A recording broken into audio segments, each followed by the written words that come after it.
हजारों परिवारों को कर्ज के जाल में फंसाने वाले और लाखों लोगों की मौत की वजह बनने वाले ऑनलाइन गेम्स पर अब बैन लगेगा। गुरुवार को ऑनलाइन गेमिंग बिल 2025 राज्यसभा में पास हुआ, जबकि बुधवार को यह बिल लोकसभा में पारित हुआ था। राष्ट्रपति से मंजूरी मिलने के बाद यह बिल कानून का रूप ले लेगा। इस बिल का मकसद युवाओं को गेमिंग की लत, आर्थिक नुकसान और आत्महत्या जैसे खतरों से बचाना है। सबको जो एक बहुत बड़ा नशा समाज में फैल रहा था ऑनलाइन मनी गेमिंग का, उससे मुक्ति दिलाई है और साथ ही साथ ई स्पोर्ट्स और ऑनलाइन सोशल गेमिंग जो कि समाज के लिए उपयोगी है, उसको प्रमोट करने के लिए अथॉरिटी बनाने वाला बिल आज पास किया है। देश का कोई कोना ऐसा नहीं था जिसमें से ऑनलाइन मनी गेम्स के कारण परिवार के परिवार नष्ट हो रहे थे। तो ये एक ऐसी समस्या है जो समाज में एक बहुत बड़ी कुरीति है। उस कुरीति को कंट्रोल में उसको एक तरीके से समाप्त करने की ज़रूरत है। जाहिर तौर पर इस फैसले से सरकार को रेवेन्यू में, राजस्व में घाटा होगा, लेकिन जनहित में ये फैसला साहसिक और अहम है। हम आपको इस बिल के बारे में बताएं, उससे पहले आपको गेमिंग सेक्टर से जुड़े कुछ महत्वपूर्ण तथ्यों की तरफ ले जाते हैं। सबसे पहले तो समझिए कि कितना बड़ा है गेमिंग सेक्टर।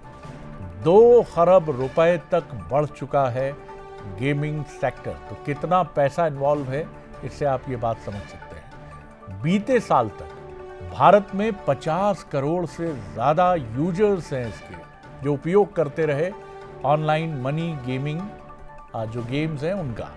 2029 तक $9 बिलियन का अनुमान है कि ये इंडस्ट्री इतनी फल फूल जाएगी। 25,000 करोड़ रुपए का विदेशी निवेश FDI, कुछ समय में करीब 400 स्टार्टअप हुए शुरू। 2025 में 31,000 करोड़ रुपए का रेवेन्यू इसके जरिए सामने आया। सरकार को हर साल 20,000 करोड़ रुपए का टैक्स मिलता था। आसान नहीं था ये फैसला सरकार के लिए। 2025 में जीतने वाली रकम पर 30% GST और हर साल करीब 20,000 करोड़ रुपए लोग गंवा रहे थे और गंवाने के बाद भी। और ये वो लोग थे जो मेहनत किए बिना रातों रात लखपति होने का सपना संजोते थे।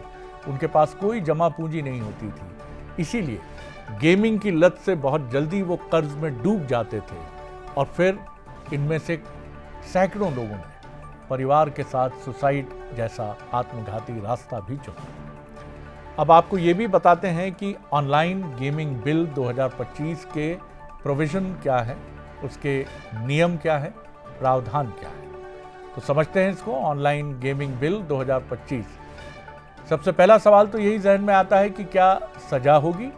जी हाँ, अगर वायलेशन, उल्लंघन करेगा कोई भी ऐसा व्यक्ति या कोई भी संगठन जो ऑनलाइन गेमिंग, मनी गेमिंग को आगे बढ़ाएगा, तो 3 साल कैद और 1 करोड़ रुपए का जुर्माना, इन दोनों में से कोई एक चीज। विज्ञापन करने पर यह सजा का प्रावधान है। 2 साल जेल या 50 लाख रुपए का जुर्माना। बैंक पर कार्रवाई होगी। लेन देन में शामिल जो बैंक होंगे उन पर कार्रवाई होगी, सख्ती बरती जाएगी।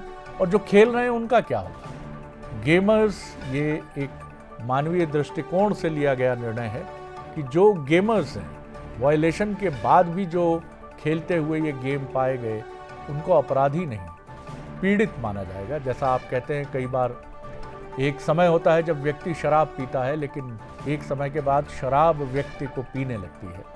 तो उसी तरह यहाँ ये माना गया है कि आपकी लत हो गई है तो आप पीड़ित हैं।